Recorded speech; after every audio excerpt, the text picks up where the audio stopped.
Hello दोस्तों, welcome my YouTube channel. दोस्तों, आज आप सबके लिए लेकर आए हैं यूपी ट्रिपल एस सी के लिए यूपी जी के कंप्यूटर और योजनाओं से संबंधित प्रैक्टिस सेट मॉक टेस्ट। तो यदि आप यूपी ट्रिपल एस सी के किसी भी एग्ज़ाम की तैयारी कर रहे हैं, टारगेट कर रहे हैं, जैसे बीपीओ हो गया, जूनियर असिस्टेंट और यूपी लेखपाल, इन सब की यदि आप तैयारी कर रहे हैं तो आपके लिए वीडियो बहुत इम्पोर्टेंट महत्वपूर्ण होगा। क्योंकि इसमें जो क्वेश्चन रखा गया है बहुत अच्छे लेवल का रखा गया है। आप सब देख सकते हैं जैसे आजकल UP triple S C question पूछ रहा है, ठीक?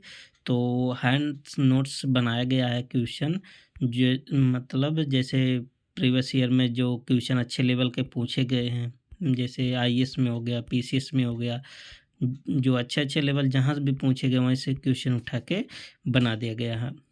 जैसे आप सबको एक पता ना चले कि कैसा लेबल है ना, तो इसके अतिरिक्त आपको बता दें कि प्लेलिस्ट में आप देख सकते हैं कंप्यूटर के लिए भी अलग से वीडियो पड़ा है और यूपी जीके का भी अलग से पड़ा है। ये आपका मॉक टेस्ट है जो कि मिक्सचर क्वेश्चन है, ठीक? तो चलते हैं क्वेश्चन की तरफ। पहला क्वेश्चन है आपका कि सही कथन की पहचान करना, ठीक? उत्तर प्रदेश के पूर्वी भाग में बांगर मिट्टी को उपरहार मिट्टी भी कहा जाता है। तो पहला स्टेटमेंट क्या है? जो उत्तर पूर्वी भाग है उत्तर प्रदेश का, उसको बांगर मिट्टी जो पाया जाता है ना, उसको और किस नाम से जाना जाता है? उपरहार। अच्छा, आप सबको बता दें कि बांगर मिट्टी क्या होता है। आप सब जानते हैं जो जलोढ़ मिट्टी होता है ना, दो प्रकार का होता है। एक होता खादर, एक होता बांगर। बांगर यही है, जो पुरानी जलोढ़ मिट्टी होता है ना उसी को बांगर बोलते हैं, और जो नई जलोढ़ मिट्टी होता है उसी को खादर बोलते हैं, ठीक? तो पहला तो बिल्कुल सही है कि जो उत्तर प्रदेश के पूर्वी भाग में जो बांगर मिट्टी पाया जाता है ना, उसको क्या बोलते हैं? उपरहार, ठीक है? तो दूसरा क्या है देखिए, पड़वा मिट्टी हल्के लाल रंग की होती है। तो जो पड़वा मिट्टी होता है ना, जैसे बुंदेलखंड क्षेत्र में पाया जाता है मिट्टी, तो लाल रंग का होता है, हल्का कलर इसका कैसा होता है? Red colour. तो ये भी सही है, तो दोनों स्टेटमेंट सही है। तो कहाँ पे लिखा हुआ? ऑप्शन सी में। एक और दो दोनों सही है, ठीक? तो आशा करते हैं आपको क्वेश्चन समझ में आया होगा। देखिए लेवल अच्छा लेवल रखा गया है जैसे आप सब चाह रहे हैं। गलत कथन की पहचान करना ना, क्या है? माही गिर जनजाति उत्तर प्रदेश के बिजनौर जिले में पाई जाती है, ठीक? तो माही गिर जनजाति कहाँ पाई जाती है? उत्तर प्रदेश के बिजनौर जिले में। तो बिल्कुल बात सही है, बिजनौर जिले में पाई जाती है। बिजनौर जिला कौन सा है? जहाँ से गंगा नदी अपने प्रदेश में प्रवेश करती है, वही बिजनौर जिला। और देख लेते हैं, माही गिर जनजाति उत्तर प्रदेश में ओबीसी सूची में शामिल है। क्या बात सही है? जी हाँ, ये भी सही है। तो जो माहीगीर जनजाति है ना, उत्तर प्रदेश में ओबीसी के अंतर्गत आती है। तो दोनों कथन सही है, तो इसका हो जाएगा गलत आपको पहचान करना है ना। तो ए भी सही है, ए भी सही है, इनमें से कोई गलत नहीं है। तो कोई गलत नहीं है तो इसका मतलब क्या होगा? ऑप्शन हो जाएगा डी, ना तो एक ना तो दो, मतलब कोई गलत नहीं है, ठीक? आगे क्या है? आपको गलत की पहचान करना है। तो इसमें कोई गलत नहीं है, सब सही है, ऑप्शन डी हो जाएगा। क्वेश्चन नंबर 3, इसमें भी गलत आपको बताना है। तो राष्ट्रीय पैराशूट प्रशिक्षण कॉलेज प्रयागराज में है, क्या बात सही है? आप बताइए कि जो राष्ट्रीय पैराशूट होता है ना अकेडमी कहाँ है? प्रयागराज में है? नहीं, ये बात गलत है। तो जो राष्ट्रीय पैराशूट प्रशिक्षण कॉलेज है ना, वो आगरा में है, न कि प्रयागराज में है। तो आपका ये गलत हो गया, ठीक? दूसरा क्या स्टेटमेंट है? उत्तर प्रदेश राज्य का सूचना केंद्र कानपुर में स्थित है, ये भी गलत है। तो उत्तर प्रदेश का जो राज्य सूचना केंद्र है ना, वो लखनऊ में स्थित है, ठीक, ना कि कानपुर में। तो दोनों हमारा गलत है, तो ऑप्शन हो जाएगा सी, तीसरा का सी, ठीक? तीसरा क्या हो जाएगा? सी। तो आपको बता दिए पैराशूट प्रशिक्षण कॉलेज कहाँ है? प्रयागराज में है। और उत्तर प्रदेश सूचना केंद्र कहाँ है? लखनऊ में है। आगे देख लेते हैं क्वेश्चन नंबर 4। सही कथन की पहचान करना है। तो जवाहरलाल नेहरू ने प्रयागराज में कर बंदी आंदोलन का नेतृत्व किया था। क्या बात सही है? अब बताइए। तो पहला जो स्टेटमेंट है ना, बिल्कुल सही। जवाहरलाल नेहरू ने प्रयागराज में कर बंदी आंदोलन का नेतृत्व किया था। और इनके जो सहयोगी थे जेपी नारायण थे, लाल बहादुर शास्त्री थे, ये सब भी थे। ठीक, कौन थे? जेपी नारायण थे और लाल बहादुर शास्त्री इनके सहयोगी थे। क्वेश्चन नंबर 2 क्या है?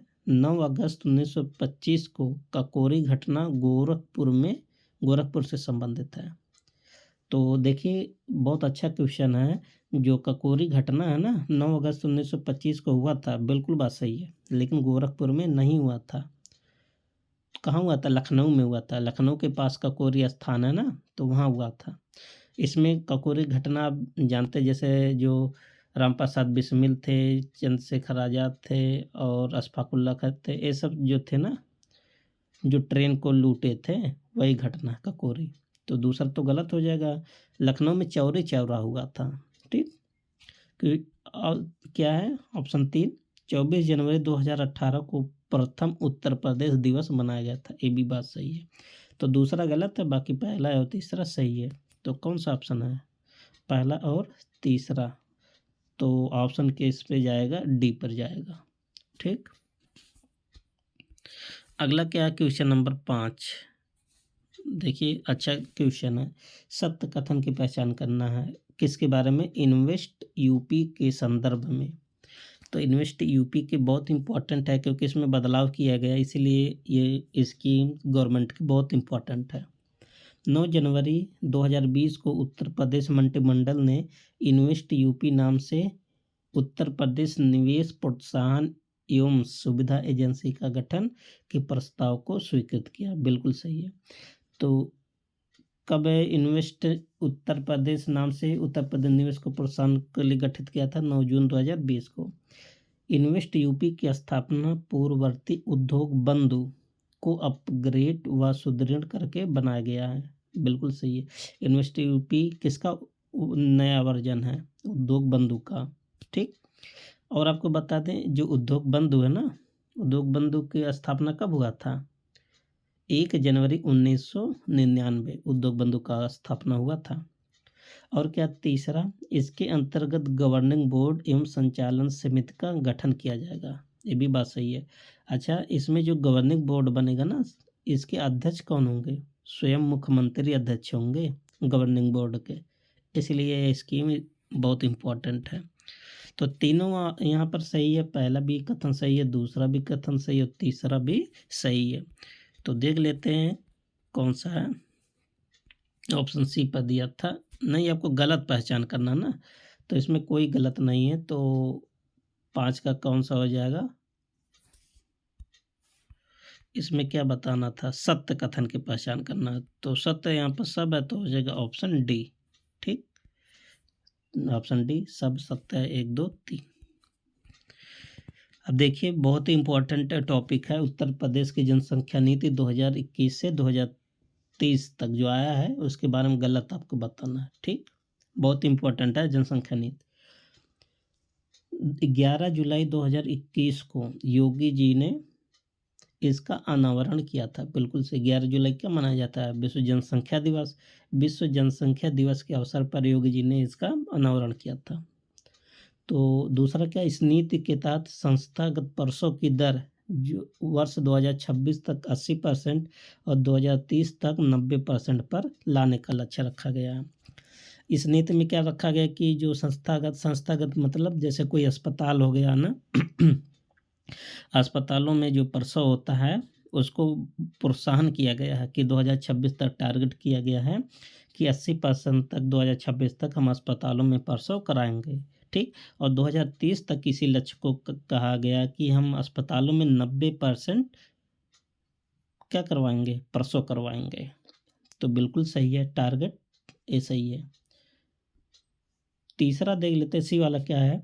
आधुनिक गर्भ निरोधक अपनाने की दर जो वर्तमान में 31.7% है, किसके अनुसार? NFS national family health survey 2015-16 के अनुसार वर्तमान में जो गर्भ निरोधक कितने % लोग अपना रहे हैं, 31.7%। इसको बताया गया कि वर्ष 2026 तक इसको बढ़ाकर 45% कर दिया जाएगा और यही चीज़ को 2030 तक बढ़ा करके 52% करने का लक्ष्य रखा गया।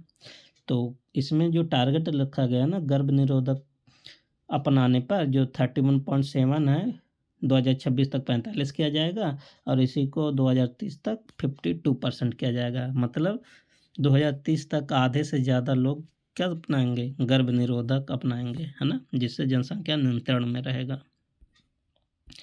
और देख लेते हैं डी क्या कह रहा है। इस नीति के तहत 2030 तक कुल प्रजनन दर को 1.9 पर लाने का लक्ष्य रखा गया है। ठीक, बिल्कुल सही है, ये भी सही है। अच्छा, 2030 तक 1.9 और 2026 तक कितना लाने का लक्ष्य रखा गया है, 2.1। तो इसमें सब सही है। तो इस नीति के तहत तो गलत बताना था, तो ऑप्शन हो जाएगा ई, इनमें से कोई नहीं। ठीक, इनमें से कोई नहीं, सब सही है। क्वेश्चन नंबर नेक्स्ट है, क्वेश्चन नंबर 7। ठीक, सही कथन की पहचान करना है।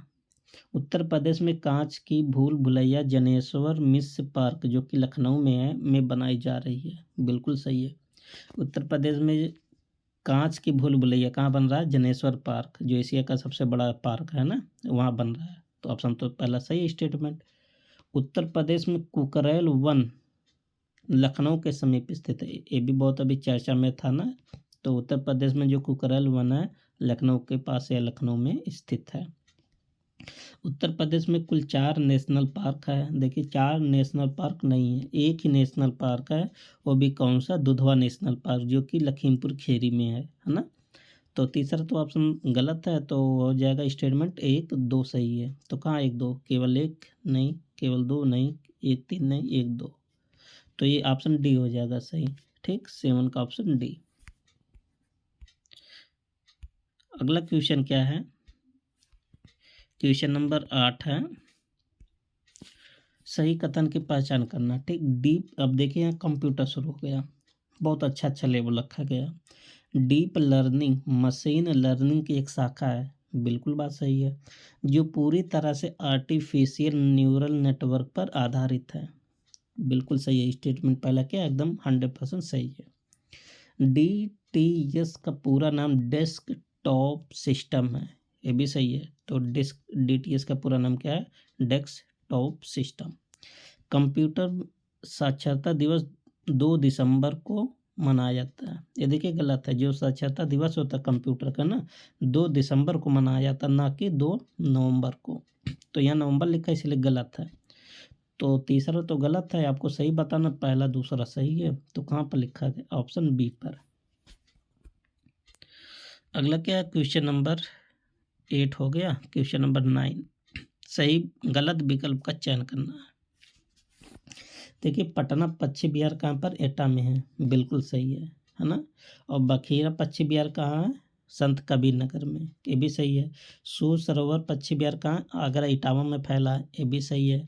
और डॉक्टर भीमराव अंबेडकर पश्चिम बिहार कहाँ, प्रतापगढ़, ये भी सही है। अब देख लीजिए प्रतापगढ़ जो भीमराव अंबेडकर पश्चिम बिहार है ना, इसकी स्थापना 2003 में हुआ था, ये भी सही है। सूर सरोवर पश्चिम बिहार जो कि आगरा इटावा में, इसकी स्थापना 1991 हुआ था, ये भी सही है। और बखीरा जो पश्चिम बिहार है ना, इस संत कबीर नगर में, इसकी स्थापना कब हुआ था, 1990। और लेकिन जो पटना पश्चिम बिहार है ना, एटा जिले में है, ये तो बात सही है, लेकिन इसका स्थापना 1994 नहीं हुआ था, बल्कि कब हुआ था, 1990 में हुआ था। ठीक है, तो देखिए गहराई से कितना क्वेश्चन पूछ रहा है। आप सबको ये लग रहा होगा कि बहुत आसान है ना, देखिए फंसा दिया पहले ऑप्शन में। तो पहला ऑप्शन गलत है, यहाँ 1994 जो लिखा है वो गलत है, क्या रहना चाहिए 1990, 1990 में।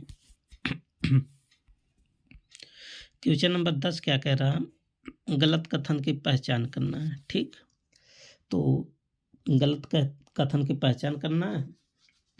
चाइना किले और डोलोमाइट सोनभद्र तथा बादा में पाया जाता है, बिल्कुल बात सही है।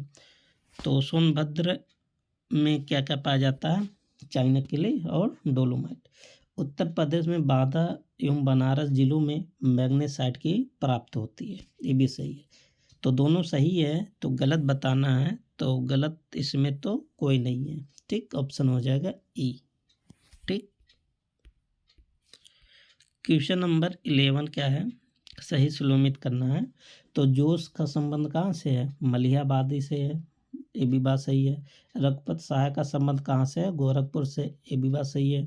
और जिगर का संबंध कहाँ से था, मुरादाबाद से, ये भी सही है। और चकबस्त का संबंध कहाँ से है, लखनऊ से, ये भी बात सही है। तो सब सही सुलोमित है, गलत कोई नहीं है, तो ऑप्शन क्या हो जाएगा, ई, ठीक। क्वेश्चन नंबर 11 हो गया, 12 पे चलते हैं।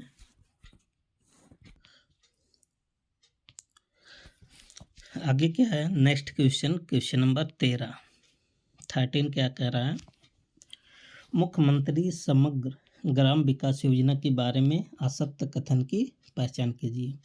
तो गलत बताना है ना, बहुत अच्छा योजना है।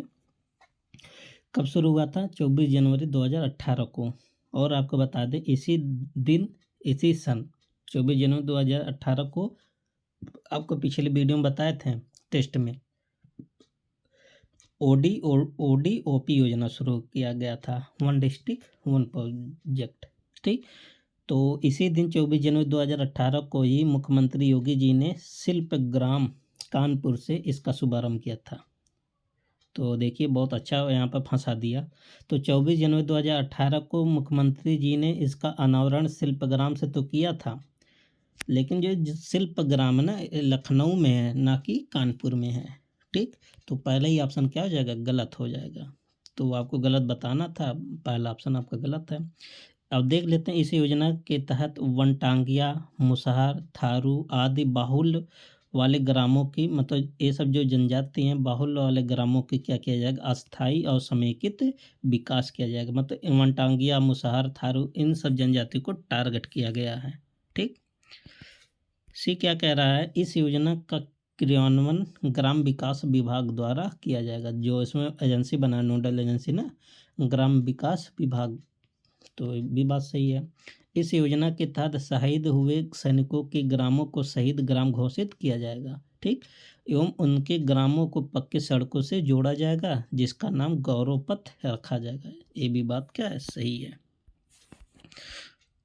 नेक्स्ट क्वेश्चन, क्वेश्चन नंबर आपका 14, ई नेशनल एग्रीकल्चर मार्केट जिसे बोलते ई नाम, ठीक। ई मतलब इलेक्ट्रॉनिक्स होता है, ए मतलब नेशनल, ए मीन्स एग्रीकल्चर, ए मीन्स मार्केट के बारे में गलत की पहचान करना आपको। इसकी शुरुआत 14 अप्रैल 2016 को पीएम मोदी जी द्वारा किया गया। तो बात सही है, मोदी जी ने इसका शुभारंभ कब किए थे, 14 अप्रैल 2016 को। ई नाम वस्तुतः अखिल भारतीय इलेक्ट्रॉनिक्स ट्रैकिंग पोर्टल है, ये भी बात सही है। तो क्या है, अखिल भारतीय electronics tracking portal, trading portal है, ट्रैकिंग है, ट्रेडिंग व्यापार वाला है। तो दोनों सही है, तो गलत क्या है इसमें, तो इसमें कोई नहीं, तो ऑप्शन क्या हो जाएगा, ई, 14 का ई सब सही है। क्वेश्चन नंबर 15 क्या क्वेश्चन कह रहा है, दोस्तों आप सबसे रिक्वेस्ट है कि आप सब वीडियो को शेयर करें, और पहली बार वीडियो देखेंगे तो हैंड नोट्स है, तो आपको दिक्कत लगेगा ना, जब धीरे धीरे पढ़ेंगे हैबिट बन जाएगा, तो आपको अच्छा भी लगेगा। तो अगर आप सबको अच्छा नहीं लगेगा तो कोई दिक्कत नहीं, इसको भी पीडीएफ मोड में करवा देंगे, ठीक है।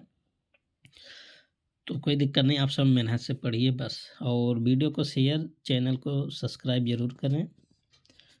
गलत कथन की पहचान करना है, 4 बिट के समूह को निब्बल कहा जाता है, क्या बात सही है, जी बिल्कुल सही है। 4 बिट के समूह को क्या बोलते हैं, निब्बल। यह आधे बाइट के बराबर होता है, ये भी बात सही है। तो पहले तो सही है। परम शिवाय सुपर कंप्यूटर का विकास आईआईटी बीएचयू द्वारा किया गया, ये भी सही है। और कहाँ पर स्थापित है, बीएचयू में ही स्थापित है। भारत का पहला सुपर कंप्यूटर परम 800 है। देखिए एक मिस्टेक है, भारत का जो पहला सुपर कंप्यूटर है ना, परम 800 नहीं, परम 8000 है, यहाँ एक जीरो रहता तब सही रहता। तो गलत की पहचान करना, तो सी वाला ही गलत है, ठीक। और डी वाला क्या है, अनुपम सुपर कंप्यूटर का विकास बार्क द्वारा किया गया। बार्क मतलब भाभा वाला, जैसे बता दे रहे हैं। बार्क मतलब जैसे बी पर भाभा, एटॉमिक रिसर्च है ना, के द्वारा किया गया था। क्वेश्चन नंबर 16 क्या है, सही कथन की पहचान करना। प्रोलोग पंचम पीढ़ी के कंप्यूटर की भाषा है, बिल्कुल सही है। जो प्रोलोग किस जनरेशन की भाषा, पांचवी पीढ़ी की जनरेशन की भाषा है कंप्यूटर की। बी क्या है, नॉर्टन, मैकेफी, केपरस्काई, सब क्या है, एंटीवायरस है, बिल्कुल सही है। ये तीनों क्या है, एंटीवायरस है। आईओटी का पूर्ण नाम इंटरनेट ऑफ थिंग्स है, ये भी सही है। अच्छा, आईओटी का नाम पूछ लेता ना सबको, आईओटी आईओटी रट, एक होता आईओटी है ना। तो सबसे पहले आईओटी के बारे में आपको थोड़ा बता देते, उसके बाद आईओटी आप खुद ही जान लेंगे। आईओटी क्या होता है, जैसे आधुनिक समय में सब चीज़ नेटवर्किंग कर देना, इंटरनेट पर आधारित कर देना। जैसे कभी होता है ना, आप सब अपने घरों में जो फैन होता है, जो टीवी का मान लेते हैं, टीवी को रिमोट के माध्यम से ऑन ऑफ करते हैं ना। आप सब देखे होंगे कि रिमोट के माध्यम से बल्ब को भी ऑन ऑफ करते हैं। आप सब देखे होंगे फैन को भी रिमोट के माध्यम से चलाते हैं, है ना। तो ये सब क्या है, आईओटी का ही देन है। जो रिमोट के माध्यम से दरवाजा को बंद किया जा रहा है, फैन को चलाया जा रहा है, टीवी को चलाया जा रहा है, लाइट को बंद किया जा रहा है, मतलब अपना पूरा इलेक्ट्रॉनिक्स को इंटरनेट से जोड़ देना, क्या कहलाता है, आईओटी। जब यही आईओटी किसी बड़े पैमाने पर यूज होने लगे, जैसे कंपनी पे, बड़े बड़े कंपनियों में, इंडस्ट्रियों में, वहाँ मशीनों के जैसे रिमोट के माध्यम से मशीन को बंद कर देना, इतनी बड़ी बड़ी मशीनों को चालू करना, है ना, तब उसे बोलते आईओटी, मतलब इंडस्ट्रियल इंटरनेट ऑफ थिंग्स। तो आईओटी भी याद कर लीजिए, इंडस्ट्रियल आईओटी। सब सही है, तो ऑप्शन डी हो जाएगा, बिल्कुल कल उपयुक्त, सब सही है। तो ए भी सही, ए भी सही, ए भी सही है। तो आशा करते हैं आप सबको समझ में आ रहा होगा। और उत्तर प्रदेश खेल नीति 2023 के विषय में गलत कथन की पहचान करना। तो 10 मार्च 2023 को मंत्रिमंडल द्वारा मंजूरी मिली, बिल्कुल सही है। उत्तर प्रदेश की जो नई खेल नीति है 2023 ना, कब मंजूरी मिला था, 10 मार्च 2023 को। इस खेल नीति में ई स्पोर्ट को भी शामिल किया गया, बिल्कुल सही है। इस नीति के तहत सभी एथलीट, प्रशिक्षक और खेल कर्मचारियों और उनके परिवारों को आयुष्मान योजना से जोड़ा जाएगा, जो 5 लाख तक के क्या किया जाएगा, कैशलेस इलाज प्रदान किया जाएगा, बिल्कुल सही है। पैरा स्पोर्ट को भी इसमें शामिल किया है, भी बात सही है। तो गलत कथन की पहचान करना था, तो ऑप्शन क्या हो जाएगा, ई। ठीक, कोई गलत नहीं है। देखिए, जो खेल नीति है ना, बहुत इंपॉर्टेंट है, क्योंकि 2023 में आया है। और आपसे अभी पेपर हुआ था ना, 2022 का खेल नीति पूछ रहा था पेपर में। क्वेश्चन नंबर 18 देख लेते हैं। उत्तर प्रदेश राज्य औद्योगिक विकास प्राधिकरण, जिसको बोलते हैं यूपी सीडा, ठीक, कानपुर में 1961 में इसकी स्थापना हुआ था। तो बात तो सही है। सतरिया औद्योगिक विकास प्राधिकरण, जिसको बोलते हैं सीडा बोलते हैं, ठीक, जो कि कहाँ पर है, जौनपुर में। तीसरा क्या है, बुंदेलखंड औद्योगिक विकास प्राधिकरण, जिसको क्या बोलते हैं, बीडा। तो ये भी बात सही है। तो सही कथन की पहचान का तो सब सही है, तो ऑप्शन क्या हो जाएगा, डी। 2 3 1।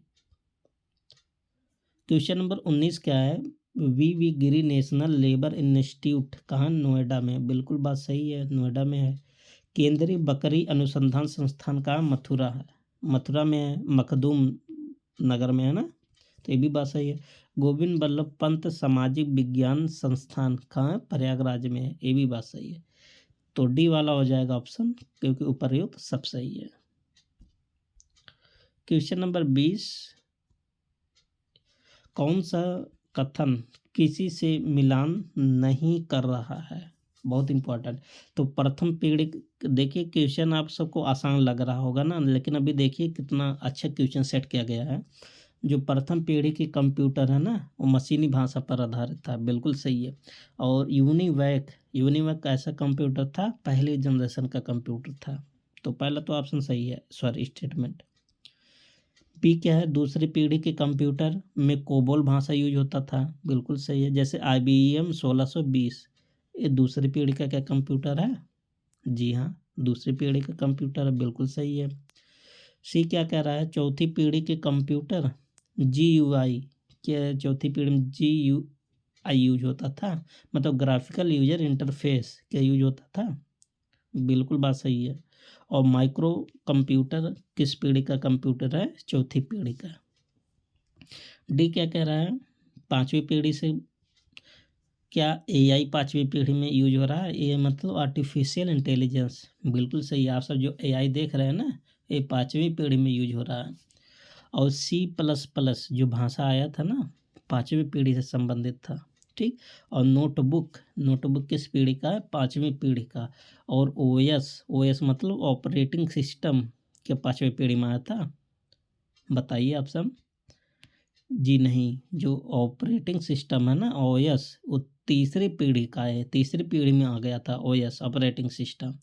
तो देखिए, तो गलत कौन सा होगा? ये डी वाला ऑप्शन गलत होगा, क्योंकि OS जो है ना पांचवी पीढ़ी से नहीं संबंधित है, तीसरी पीढ़ी से है।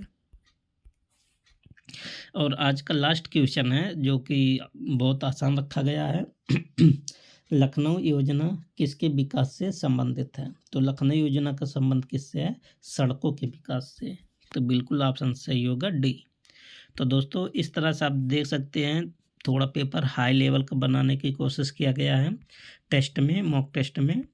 तो आप सब वीडियो को शेयर करें और लाइक करें और हमारा सपोर्ट भी करें। अब मिलते हैं नेक्स्ट मॉक टेस्ट में, तब तक के लिए best of luck, thank you, take care.